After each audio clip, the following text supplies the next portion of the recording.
मौजूद स्टेज के मेहमान अस्सलाम वालेकुम। जैसा कि आप सबको मालूम है कि पंडे ये अंडर 23 टूर्नामेंट चल रहा था। ये सबसे पहले तो मैं पंडे वेलफेयर सोसाइटी के तमाम मोअज़्ज़ज़ ओहदेदारान जो हैं उनको कंग्रेचुलेट करता हूँ, उनको खराज तहसीन पेश करता हूँ, उनको मुबारकबाद पेश करता हूँ कि अल्हम्दुलिल्लाह जो उनका एक मकसद था कि नौजवान नस्ल की किरदार साजी, नौजवान नस्ल की तरबियत। बेसिक हमारा मकसद ये था कि हमारी नौजवान नस्ल जो है ये किसी भी मुअज़्ज़म माशरे की जो होती है ये ताकत होती है, यही हमारा सरमाया है, यही हमारा मुस्तक़बिल है। और ये पंडे वेलफेयर सोसाइटी के मंशूर का हिस्सा है कि हमारा नौजवान जो बढ़ता है, जिसके हाथों में कल हमारा मुस्तक़बिल होगा, वो कहीं बेरारवी का शिकार ना हो। आप जो जीते हैं हम उनको कंग्रेचुलेट करते हैं, उसकी वजह कि आप लोगों ने मेहनत की। और इसके साथ जो रनर अप टीम थी मैं उसको भी मुबारकबाद पेश करता हूँ। यकीन कीजिए वो सबसे यंग टीम थी और जब वो पहले दिन टूर्नामेंट का पहला मैच उन्होंने खेला तो हम बड़े ऐसे मजाक कर रहे थे कि यार ये बच्चे हैं, बिल्कुल बच्चे हैं और ये किस तरीके से। और वो मोहतरम सरफराज आला साहब वो टॉप टीम जो है वो विदाउट सेमीफाइनल वो डायरेक्ट फाइनल के अंदर गई क्वालिफाई करके। मैं उन बच्चों को खराज तहसीन पेश करता हूँ वो कि बैड लक हो गई और नहीं मसदे के क्लिक कर सकी, उनकी बैटिंग नहीं क्लिक कर सकी। उनके जो टॉप दो मसदे के वो थे ओपनर बैट्समैन वो बड़े अच्छे प्लेयर हैं। ये हमारा फ्यूचर है इस हवाले से कि भी वो जब भी मसदे के हमारे इलाके की नुमाइंदगी करेंगे ये हमारे लिए कुछ आइन बात होगी। वो बड़े अच्छे बच्चे हैं लेकिन वो क्लिक नहीं कर सके जिसकी वजह से वो मसदे आगे नहीं जा सके। तो मैं सबसे पहले चाहूँगा कि चंद गुजारिशात जो है वो मेरे सीनियर मेंबर जो हैं वो ज़रूर करें, क्योंकि जो हमारा मकसद है वो आप लोगों तक जाए, वो लोगों तक जाए, वो हमारे मंशूर के मुताबिक लोगों तक हमारा पैगाम जाए। अस्सलाम वालेकुम मेरे भाइयों बेटो, जेड़ा काम डॉक्टर साहब ने या वेलफेयर सोसाइटी पटाला ने की बड़ा अच्छा ना काम किया है। तो सारिਆਂ ਨੂੰ ਇਹਨਾਂ ਦਾ ਹੀ ਬਹੁਤ ਇੱਜ਼ਤ ਕਰਨੀ ਚਾਹੀਦੀ ਹੈ। ਸਪੋਰਟਸਮੈਨ ਇੱਕ ਐਸੀ ਚੀਜ਼ ਕਿ ਜਿਹਦੇ ਚ ਬੰਦੇ ਨੂੰ ਨਾ ਸ਼ੌਰ ਆ ਜਾਂਦਾ, ਤਮੀਜ਼ ਆ ਜਾਂਦੀ ਹੈ, ਆਪ ਜੋਤੀ ਬੰਦੇ ਅੱਖਾਂ ਸ਼ਰਮ ਆ ਜਾਂਦੀ ਹੈ ਕਿ ਮੈਂ ਵੱਡੇ ਦੀ ਇੱਜ਼ਤ ਕਰਨੀ ਹੈ। ਤਾਲੀਮ ਬਹੁਤ ਅੱਛੀ ਚੀਜ਼ ਹੈ, ਬਹੁਤ ਹੀ ਅੱਛੀ ਚੀਜ਼ ਹੈ। ਕੋਈ ਪ੍ਰੋਫੈਸਰ बनता है, कोई डॉक्टर बनता है, कोई इंजीनियर बनता है, बाकी शौर आना बहुत जरूरी चीज, इंसान बनना बहुत जरूरी चीज है। स्पोर्ट्स एक ऐसी चीज है जो हर इंसान ना बहुत ज्यादा सफर दिंदा है ते बहुत ज्यादा अपने आप को मजबूत करता है। मेरी बच्चों की गुजारिश है कि ज़्यादा से ज़्यादा टाइम अपनी तलीम भी दो तो स्पोर्ट्समैन लाजमी बनो। बिल्कुल ना स्पोर्ट्समैन कुछ ना करो। अगर तुम स्पोर्ट्समैन ना बन लगे तो किसी नुकरां ते पै के नशा करोगे, बुरियां आदतां तुहानूं पै जांदियां। यह बड़ा वेलफेयर सोसाइटी का बड़ा अच्छा इकदाम है कि उन्होंने तुहाडे वास्ते टूर्नामेंट कराया। लिहाजा मैं तमाम दोस्तों को बच्चों को रिक्वेस्ट करना कि क्रिकेट होवे, कबड्डी होवे, कोई भी स्पोर्ट्स होवे वो लाजमी करो। तुहाडे माँ बाप का फायदा है, तुहाडा भी फायदा है। तलीम बहुत जरूरी है, उन्हें बिल्कुल ना छड्डो, बाकी स्पोर्ट्समैन लाजमी बनो। बिस्मिल्लाहिर्रहमानिर्रहीम। सब तो पहले तो मैं मुबारकबाद देंगा हैदर ग्लैडिएटर जिन्होंने साड़ी बड़े वेलफेयर सोसाइटी के प्लेटफार्म को जो टूर्नामेंट अस स्टार्ट किया है वो पहले टूर्नामेंट जी टीम जीती है। मैं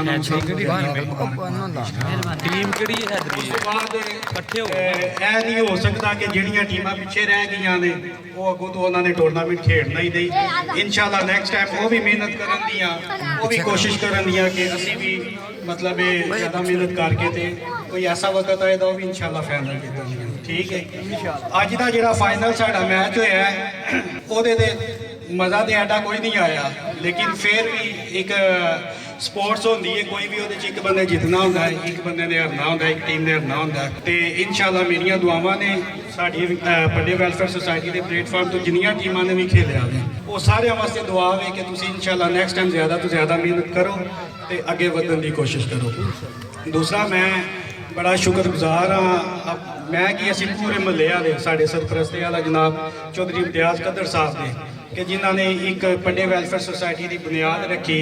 उस प्लेटफार्म तो असी काफ़ी ज़्यादा जोड़े ने ना वो इवेंट असी प्रोग्राम कर रहे हैं। तो इंशाअल्लाह मजीद असी बेहतरी अल जोड़ा ना वो जावांगे तो बेहतर तो बेहतर असी इवेंट कराने की कोशिश करांगे। तो जोड़ा साडा लास्ट टाइम प्रोग्राम होया सी ओहदा भी मकसद साडा यही सी कि असी जेडे खास तौर पर जोड़े बंदे साडे अपने नौजवान जी नस्ल है वो एक रस्ते तो हटती जा रही है, उन्होंने किसी तरीके किधरे असी ਬਿਜ਼ੀ ਕਰੀਏ ਤਾਂ ਕਿ ਉਹਨਾਂ ਦਾ ਜਿਹੜੀ ਤਵੱਜੋ ਹੋਵੇ, ਉਹਨਾਂ ਦਾ ਜਿਹੜਾ ਸ਼ਊਰ ਹੈ ਉਹ ਮਤਲਬ ਸਪੋਰਟਸ ਵੱਲ ਆਵੇ ਤੇ ਭੈੜੇ ਕੰਮਾਂ ਤੋਂ ਬਚਣ ਦੀ ਕੋਸ਼ਿਸ਼ ਕਰਨ।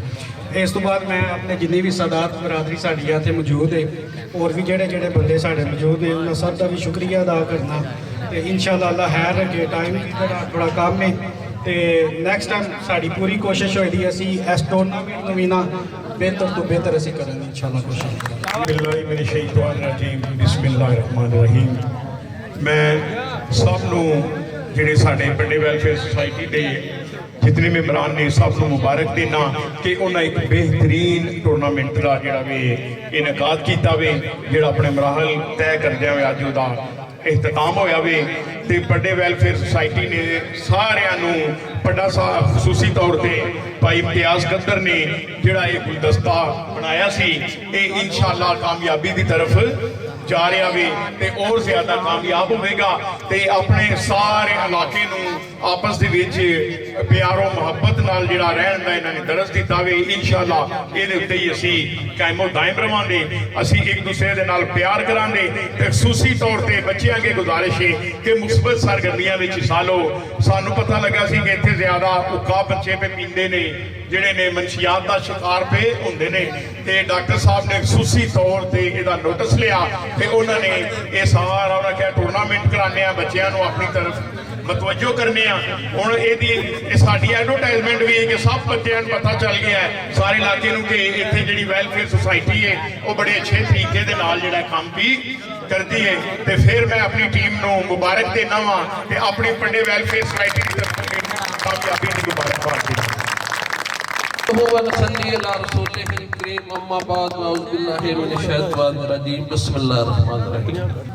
खूने जिगर देकर निखारेंगे रुखे बरगे गुलाब, खूने जिगर देकर निखारेंगे रुखे बरगे गुलाब, हमने गुलशन के तहफ़्फ़ुज़ की कसम खाई है।